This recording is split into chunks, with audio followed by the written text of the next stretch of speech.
korkari lawru yurmende ari laru buru tadine le bifo eru mum tolu bakato jifo horde ko force ko fare lai mare sabuka chulo maluru korka fando tan rafijuma irto kedule nyawkino orobe jamuru kujimogino Allah ta ko jenga mata mbada wada fofo mahima luru ni iblis ala kedal waju hore mada hade mo fide mo pera deno kala kene wi gofal kene nanu ma janu wadum golal gite ma korat lopi ma korat anduko ma horat terde ma korat jude ma korat kode ma korat amgal ma horat anfof ma horat goren wala binal bisemi am so hande so arti billahi tada bisemi kali sambe fawlan ar wuji ni wala galla mo so watti wiibe ko do gande anda be anda bismillah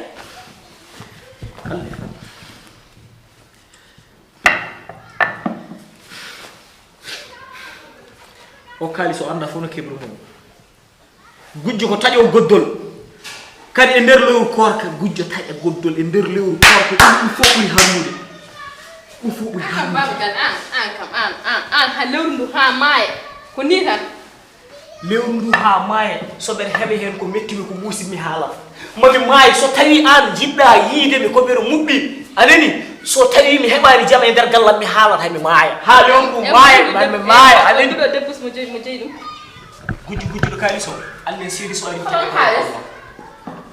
olon kalis kalis min dalo nyande tegadi olon kalis ane jafo mi yaltinani mon hen kono ya Allah ya ay ma jin kalis non do an no bada fi an hay nyunya wawa memde dum sax mo la jetta sawdal badin dumal fiyal ad yewin mi wawa bismillah mala tambal halde ma gambal hebbin horam dam khebi mi ama jande ar khebi ama jande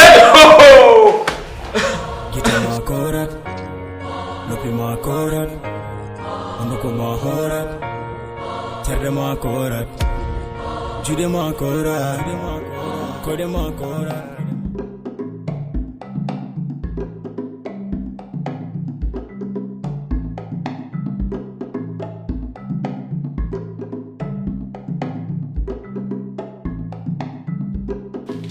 Smiley.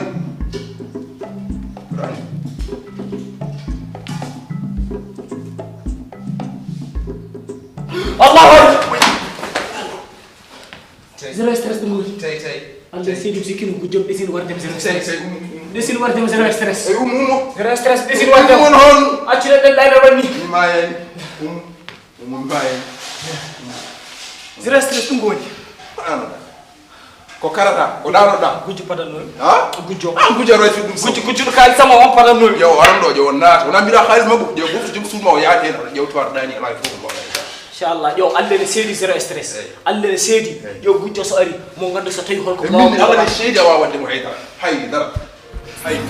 So ko. Ko en do sabi no jombe te. listen korkari lawru yurmende ari laru buru tadine le bifo eru mum tolu bakato jifo horde ko force ko fare lai mare sabuka chulo maluru korka fando tan rafijuma